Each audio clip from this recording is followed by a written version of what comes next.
සමස්ත කෝපි නිෂ්පාදන ක්ෂේත්‍රයම එක රැයින් සමාප්ත වූ දේශයයි.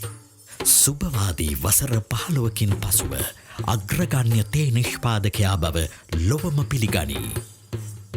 වසර 26ක කාලයක් පුරා යුද බිමක් වූ දේශයයි. සුභවාදී වසර 10කින් පසුව ලොව සුන්දරම නවාතැනක් ලෙස ආකර්ෂණය දිනා ගනී.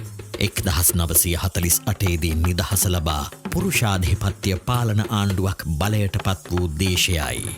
සුභවාදී වසර 12කින් පසුව රාජ්‍ය නායක ධුරය ලොව ප්‍රථම වරට කාන්තාවක් හොබවයි. වසර 3000ක සිට විවිධ සංස්කෘතිවල රසාංකුර අවදි කරන දේශයයි. මෙක්සිකෝවේ සිට තුර්කියට ලොවම රසගෙන් රසගන්වන කුළුබඩු නිෂ්පාදකයයි.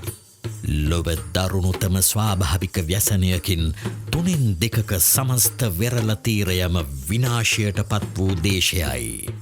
සුභවාදී වසර 12කින් පසුව ලොව ප්‍රධානතම වරාය නැවතුමක් ලෙස ප්‍රමුඛත්වය දරයි. සමනොල ගිරග මුදුනතෙහි වැඩ සිටින වන්දනීය ශ්‍රීපාදස්ථානයට වසර 2000ක සිට පූජෝපහාර දක්වන දේශයයි. බෞද්ධ සදහැවතුන්, මුස්ලිම් භක්තිකයන්, කිතුණු බැතිමතුන්, හින්දු වන්දනාකරුවන් එකම අහසක් යට එකම සමනල රෑනක් ලෙසට ශ්‍රී ලාංකිකයන් වීමට වඩා සුභවාදී ශ්‍රී ලාංකිකයන් වීම සැබෑම ශ්‍රී ලාංකිකත්වයයි. බලාපොරොත්තු වෙනුවෙන්, ආදරය වෙනුවෙන්, වෙනසක් වෙනුවෙන්, අනාගතය වෙනුවෙන් අපි සුභවාදී වෙමු. නැවතත් අපේ ධෛර්යයෙන් එහි සැබෑම අරුත අපි පසක් කරමු. අපි